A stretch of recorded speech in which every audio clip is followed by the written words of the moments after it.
What's up, guys and girls? It's Vision. Welcome to my Void Rain Void Knight Monolith Farmer build. This is a build I've been working on for a bit, and I'm really excited to share it. This is going to be my own personal Monolith Farmer. Just to give a rundown of what this build is and what it consists of, all of the moving parts.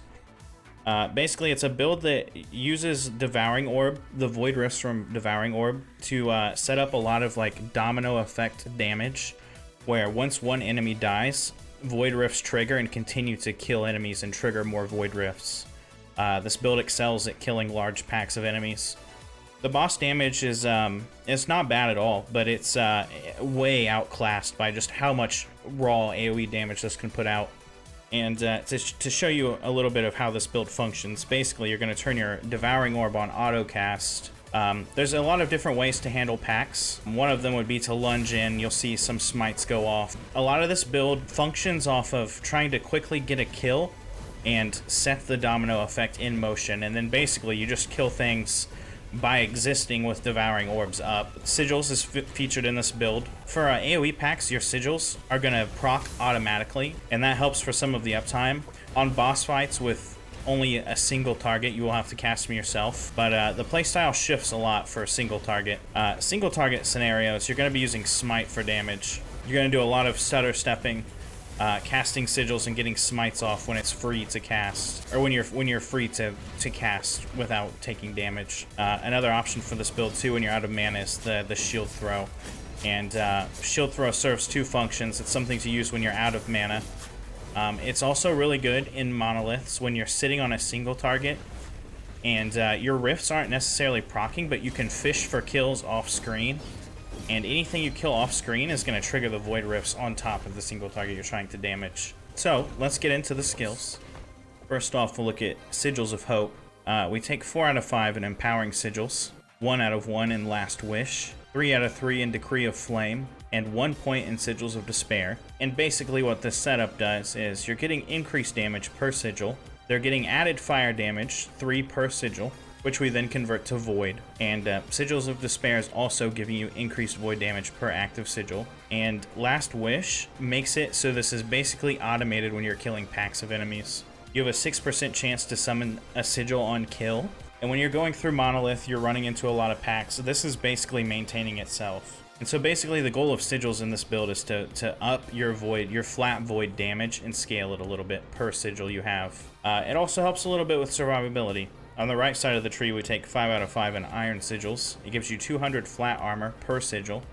This adds up to quite a bit, especially with taking percent armor on gear, which we will be doing. 5 out of 5 in Enduring Hope. This makes your sigils last longer and makes it a little bit less frustrating to use, and you're going to have your auto-casted sigils up way more often. And with boss fights, when you have to manually cast them, it helps with that too. It's less of a headache. You don't have to worry about your sigils as much. The duration is very nice to have. And then finally, 1 out of 1 in Tetragram. This gives you a 4th sigil, and basically a 4th sigil gives you extra benefit from all of these passives. It's extra armor, it's more increased damage, more flat void damage, and Sigils is a really nice complement in this build because it's going to be upping your numbers. Alright, we'll take a look at Smite next. Traditionally, I use Smite for this node over here, Righteous Flurry. For this build, though, I don't benefit from the global melee fire damage, and we can't heal as Void, so there's a lot of wasted points to travel down here. And so I've focused more on Smite being used as a boss killer to kind of make up for where this build lacks a little bit. And so I've taken 3 out of 3 in Pillars of Light. This gives you a 36% chance to double cast Smite. 5 out of 5 in Sacrifice. It gives you 250% more damage on your smite at the cost of your current health, 15% per cast. And then we offset that a little bit by taking 3 out of 5 in Atonement, and this reduces that health cost by 60%, and the rest of that gap we're going to cover with Leech. So you're not going to notice your health dropping to dangerous levels by casting Smite. Atonement plus Leech kind of balances everything out. And since this is a crit-focused build, we're going to do 5 out of 5 in Conviction to give Smite an extra 10% base crit at the cost of cast speed, which you won't notice too much because we're going to be double casting and we're going to be echoing. And then we take 4 out of 4 points to really capitalize on the critical strike chance. We take 4 out of 4 in the deep impact here for the 100% more crit multi. Okay, we'll take a look at Devouring Orb next. The first step is going to be to set this up to orbit around you and to be able to cast it faster. So first we'll do 1 out of 1 in Dark Moon. This lets the orbs orbit around you instead of it being a targeted cast. We take 1 out of 4 in Distant Satellite to travel, 1 out of 1 in Cosmic Impact to travel. It also adds 15 flat void damage to your orbs, which doesn't hurt. And then we do 5 out of 5 in Sightless Star for increased cast speed and increased mana efficiency. We take 5 out of 9 in Rift Caller, and this makes your Void Rifts do more damage. And then we do 4 out of 4 in Abyssal Expanse, which makes your Void Rifts larger. Next, we'll go to the right side. Before we talk about this, I need to explain. When Devouring Orb, when a Rift kills a target, normally each successive Rift does more damage and gets larger in area. We're going to remove that, but that's okay. We don't worry about the increases to more damage and more area because we're going to be getting that from this left side of the tree. It just makes your damage and area more static. The other upside to this is the 50% increased duration. So you're going to overall have more orbs out, which means more rifts total between the cast speed, echoes, and increased duration. And then we just do 1 out of 1 point in Abyssal Emission, and this makes it so every 3 seconds Devouring Orb releases an Abyssal Orb, and that helps with killing targets. Between this and Smites, the overall goal of this build, also the Abyssal Emission plays into this a bit, is you want to get that first kill, because once you get a kill, your rifts start going off, and it kind of just spirals after that point. And so the Devouring Orb, the Abyssal Rift, helps a little bit with getting that first kill. All right, we'll take a look at Lunge next. The first step is we're going to take 1 out of 5 points in Disarming Blow to travel, 2 out of 5 points in Initiate's Onslaught to travel, 3 out of 3 points in Coal of the Week for kill threshold. This gives you 15% kill threshold. It helps a lot with executing high health or tanky single targets. You'll be using this a lot in this build to sort of help you take down the more sturdy enemies. And then we do 4 out of 4 in Holy Incursion. This makes Lunge's final hit have a chance to cast Smite up to 3 nearby targets on distance traveled up to a maximum. And these Smites help you set up your first kills. So you can lunge into a pack, throw out a bunch of smites this way, and as soon as one target dies, your rifts start going off, and the rifts will clean up the rest of the enemies. And so on the left side of the tree, we do 5 out of 5 in Dawn Charge to regain 40% of your missing health on Lunge, 4 out of 4 in Juggernaut Dash, which we need to travel to the Invulnerability. And this just helps with your survivability, getting out of nasty situations, avoiding different mechanics. So normally also on Lunge, you might see a lot of builds going 3 out of 3 in Warrior's Renewal, and then 2 out of 2 in Endless Will. This helps generally with cooldown recovery, making your Lunge come up more often, but we're not using any skills. We're not using any melee skills to proc this, and so we're going to be getting no benefit from these. All right. We'll take a look at Shield Throw next. Shield Throw serves 2 purposes in this build. The first is survivability by giving you armor, and so we can look at that now. 4 out of 5 in Armoring Aegis. This gives you 160 flat armor per ricochet. 5 out of 5 in Ironmonger, and this allows you to steal 50 armor on hit for 4 seconds. So anytime your Shield Throw hits, you're getting 50 armor. We do 2 out of 2 in Hemrin's Technique for an extra ricochet, and then Ricochet over here for an extra ricochet. This adds a little bit of mana cost on that, but we can get rid of the mana cost through gear and through the passives below. 5 out of 5 in Polished Steel drops the Shield Throw mana cost by 20. The rest of the gap we make up with -3 mana cost to throwing attacks on rings. We do 1 out of 1 on Focused Campaign, and then 1 out of 1 on Shield Barrage, and this basically removes the cooldown from Shield Throw, and this lets you use it whenever you want to. And so the first purpose of Shield Throw, as we've seen, is for stealing armor, bulking your character up, getting tankier. That's why I've opted in for the extra ricochets here instead of something like Lava Burst, where you'd be scaling it with the spell damage. Shield Throw doesn't exist to do damage. It exists to make you tankier, and then the second purpose of Shield Throw is to proc smites with a smite on throwing attack idle. You don't need a lot of them in this build. You only need 1. And so how Shield Throw would work in a monolith setting. Say you're fighting a tanky single target and you're sitting on it. Your rifts are going around. And what you would do in this scenario is fish for far away kills with your Shield Throw, and it'll cause the rifts to pop on the tanky single target. This helps with that quite a bit. And another use of the Shield Throw is also that it's 0 mana cost, so you can use it as a filler attack if you drop too low. You can Shield Throw in the meantime to get tank stats and wait for some mana to come back. Alright, let's take a look at passives. We'll start with the Sentinel Tree.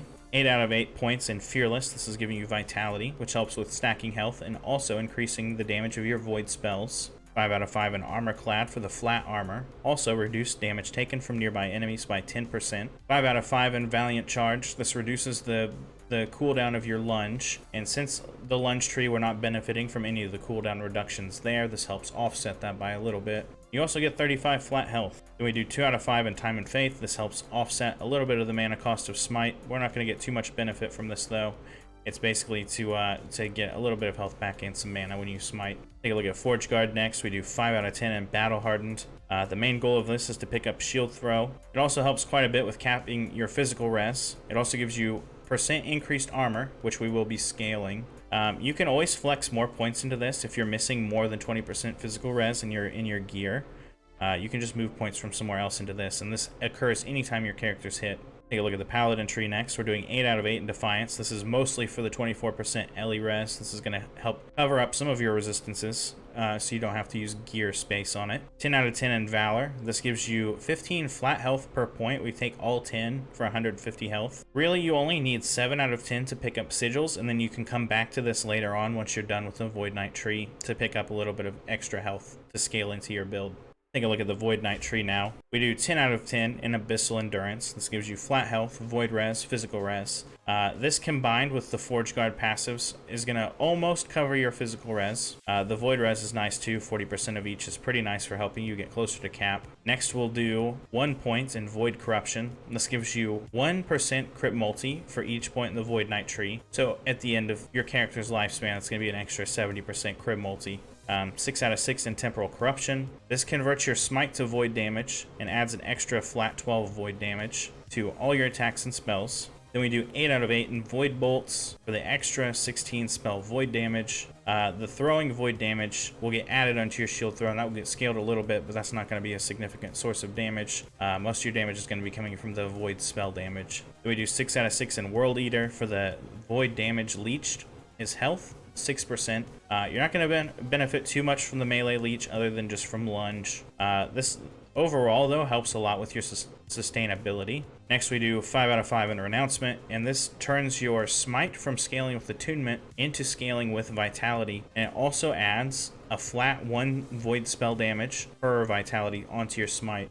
This is going to weigh up your... This build stacks a lot of Vitality already, and this is just going to make your Smite do overall more damage. Next, we do 4 out of 12 in Woe. This is basically to travel. Sometimes your Lunge will get kills with the kill threshold, and so occasionally you'll benefit from the increased void damage and increased armor on melee kill. But really, we're just using this to travel to singular purpose for the 100% increased void damage for only 4 points. And taking this singular purpose, you're going to lose block chance, but we're already at 0 block chance because we're using a catalyst instead of a shield. And so we get all of the benefits from this, and we don't suffer from the negatives. Next, we do 5 out of 5 in Echoing Strikes to increase your chance for your melee attacks, throwing attacks, and void spells to echo. 10 out of 10 in Time Legion for the extra 10% chance to echo. The time rot chance helps a little bit too, but it's not going to be too noticeable. It's going to be just like an extra little source of damage that helps kill things just a bit quicker. Mainly we're taking these 10 points for the echo chance. Then we do 10 out of 10 in Eternal Form, and this is what's going to help you really bulk up this character. 10 Vitality, which gives you 100 health. It also makes your void spells do more damage, and you also get the 20% increased health here, which is huge for a health stacking build. And then finally, with your last point, you just take Void Flux. You can grab this whenever you'd like to, and basically what this does is whenever you take damage that reduces your health below 20%, you send all nearby enemies forward in time 4 seconds. Basically think of this as a 4-second stun anytime you drop low on health, and this actually saves me quite a bit. It gives you like a 4-second window where you can kind of recover, look for potions, get some health back, reposition. It's pretty nice to have. Alright, so we can quickly go over this character's gear. I'll have a link to this character's gear in a planner below the video, but basically on my gear I've been trying to find as much vitality and % health as possible. You'll see a lot of my pieces have that, or at least have a focus on that. The spell increased void damage and spell void damage is a pretty nice prefix to have if you can get a lot of those. I'd probably only run it on chest. I don't think I'd run it on helmet. The CDR is pretty nice to have for your Devouring Orb and Lunge, so you get a lot of benefit out of the CDR there. Just health on belt, the % increased health, hybrid health, really good to have. Hybrid health, really good to have on boots and gloves. The armor shred can be pretty nice. Your void rifts are going to be doing a lot of hits, so any kind of ailment you have or like shred is going to stack up quite a bit once the rifts start going off. And then I've got the -3 throwing attack mana cost on the ring. That makes your shield throw 0 mana. And I'm trying to cover up some of the resistances on rings. See, I've got necrotic, poison on there. Critical strike chance is really good to have. Anywhere you can get it. Spell crit's really good to have. We're going to be using a catalyst too in the offhand for the base spell crit that gets added from the implicit. And anywhere you can add void damage and spell damage in crit, it's really nice. Anywhere you can have hybrid health, percent health, it's really nice. Also, percent increased armor. That's been, for my character so far, a little bit on the back burner. I've been having a really hard time finding good crafting bases for this. But ideally, you'd have that wherever you can get it. And then the one piece I'm missing on this character would be the Anchor of Oblivion. This character is not endurance capped, and it's still doing pretty well in the 200 plus corruption. Ideally, though, I need Anchor of Oblivion for this build. That's going to give me the 40% endurance that I'm missing.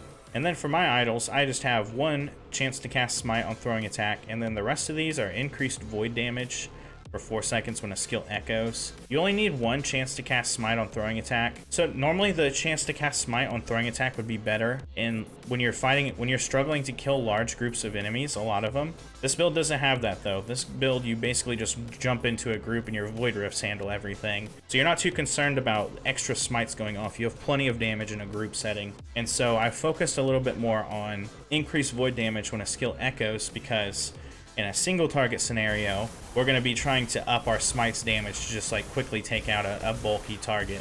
And so that's that. Also, flat armor, flat health on the Ligonian idols are really nice to have. You might also have to take a couple of Ateran idols to cover your physical res. And actually, we can take a look at that now. The actual gear planner for this character. You'll see increased cooldown, recovery on helmet, vitality, increased health, increased armor.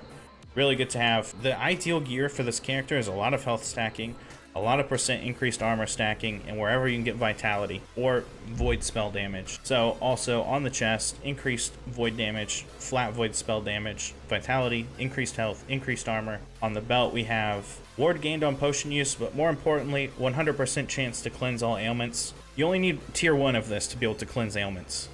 And so that's kind of a low priority to max out. You'd probably want to get hybrid health number 1, increased health number 2, increased void damage, take that up to a tier 5, and just somewhere in that crafting, just make sure you put one tier 1 of the cleanse on. For the boots, you want move speed. It's a very high priority. Move speed, hybrid health on the suffix, vitality on the prefix, increased armor also on the suffix. Gloves are also important for the hybrid health. Here we're using the critical strike chance gloves. Normally you use void res or endurance gloves for the implicits. We don't need endurance because we're getting capped from Anchor of Oblivion. And we don't need the void res because Void Knight naturally has a lot of void resistance. And so we take the critical strike chance gloves, increase critical strike chance on the prefix, hybrid health on the suffix. I feel like cast speed is really important here. There's not really any other prefixes that this benefits from a great deal. There's like throwing attack speed, but you're not throwing that often. And so the cast speed helps a lot with like taking down the single targets. And also on the suffix, chance to shred armor on hit. Like I said earlier, anything with shred or any kind of ailment's really good because your void rifts, you have so many and they're hitting so much that you can stack a lot of something like this armor shred. And so for rings, we have coral rings for the vitality. It's really nice because it gives you extra void damage on your spells, and you can stack health while you're doing it. I've got critical strike chance on the prefix, void damage on the prefix, and then I'm using the rings to cover necrotic and poison res. I'm pretty sure both of these rings are the same. One of these void reses you could probably get rid of for the -3 to throwing mana cost. That is probably ideal, and that's going to make your shield throw 0 mana. So take a look at this, the relic next, Anchor of Oblivion. This drops from Empowered, Fall of the Empire. You have increased armor on the prefix, increased void damage, 40% endurance, so this will cap your endurance. You don't have to worry about using a blessing or any suffixes for that. All right, we'll take a look at the relic next, Anchor of Oblivion from Empowered, Fall of the Empire. It's got percent increased armor on the prefix, increased void damage, 40% endurance, which means you don't have to use any suffixes for endurance, and you don't have to like use a blessing slot for endurance. This relic alone covers you and will cap your void res, or your endurance, I'm sorry. Gives you a little bit of endurance threshold, and then also it's got strength on it, which we don't benefit from too much. Also, this when a hit leaves you below your endurance threshold, you release a powerful wave of void. It's called Oblivion Wave. It's just an extra void spell that we're going to be scaling. So for the weapon, I'm using Blade of the Forgotten Knight. This can add up to 50 spell void damage, which is going to be scaling all of your void spells. It's got increased void damage on it. And also what's really nice to have, the chance to gain haste for 1 second on hit, which you're going to be doing a lot of hits. Every time your rift fires, the rift counts as a hit. Your shield throws are hits, your lunge is a hit. You're going to have mostly permanent haste, or at least it'll feel that way. And then also on the sword, you get 15% increased attack and cast speed, which always helps. For the offhand, we're going to be using a catalyst for the spell critical strike chance. We've got increased spell crit on the catalyst, critical strike multiplier to just up the damage that your crits are doing. And then since this build doesn't have many consistent sources of slow, or definitely no chill, the slow and chill you can get on the suffixes here to help add a little bit of CC to your enemies. And then for the amulet, I'm using Locket of the Forgotten Knight. This gives you increased critical strike chance, increased void damage. It gives your void spells an extra flat 3 crit. It has some flat armor, and then also 15 to 20% chance to create a void rift when you hit an enemy. And this adds just like an extra void proc to your spells and like your shield throw to do a little bit of extra damage and get the cascade going. Also, the two-piece bonus for the set is going to give you an extra 50% increased void damage. Alright, so next we can take a look at idols. Like I said earlier, you only need 1 chance to cast Smite on throwing attack. This is just to fish for kills off screen, so you can sit on a single target and let your rifts do damage. You're going to have the chance to cast Smite on throwing attack for the prefix. Flat health is the suffix. Your other 3 adorned idols, you're going to have increased void damage if echoed recently, which you're going to be echoing a lot, so that's quite a bunch of increased damage. Flat health on the suffixes there. And for the smaller 1x1s, we have 2 Ligonian idols with flat armor and fire res. Really, these are pretty flexible. Flat health is nice too, but you're gonna be using these 1x1s to kind of cover up any gap you have in your resistances.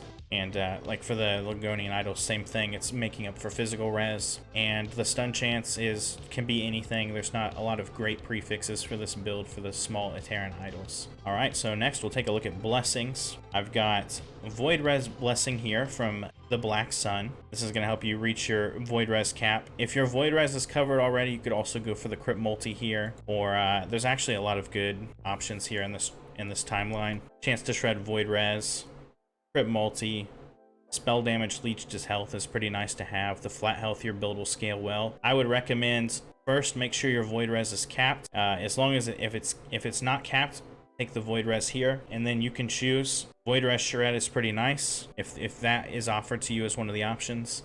We're doing a lot of hits, like I said, with the Void Rifts. Crit Multi's really good. This build crits a lot, so you're going to get a lot of benefit out of this. And if you're having issues with Leech, the spell damage leached his health is also pretty nice to have here. For ending the storm timeline, we're taking lightning resistance. This is going to cover your lightning res, and from Age of Winter later on, we're going to have the cold res here. For Reign of Dragons, we take the crit avoidance, and between this blessing and the prefix on your chest and helmet, that covers your critical strike avoidance, that'll cap you. And then finally, for Spirits of Fire, we just have Frailty, and that's going to make your enemies do less damage. It's a pretty nice extra debuff to have alongside the slow and the chill on the offhand. Alright, so now we'll get into how to play this build in a monolith setting. First off, you're going to turn your Devouring Orb on autocast. And then you're basically trying to find packs of enemies. You lunge into them, and you'll see the lunge itself is casting Smite, which gets kills. For every kill you have, or for every kill you get, your Void Rifts start going off. And the Void Rifts get more kills and trigger more Void Rifts, and it is a cascading effect of damage here. You can basically just run through the monolith and lunge from pack to pack, and that's gonna cover most of your damage.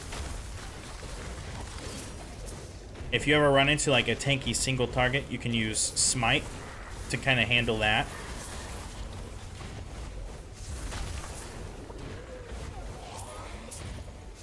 Another option for handling single targets is you would sit on the single target.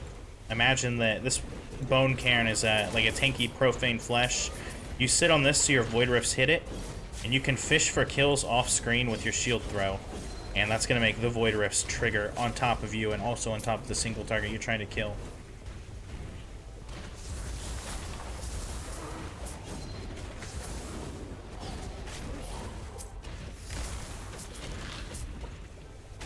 It's a very smooth build to play. And that's why I've chosen this build to be my Monolith Farmer for the patch.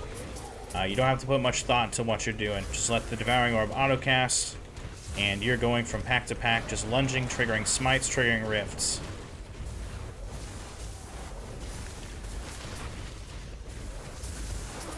Alright, next we can go over fighting a single target.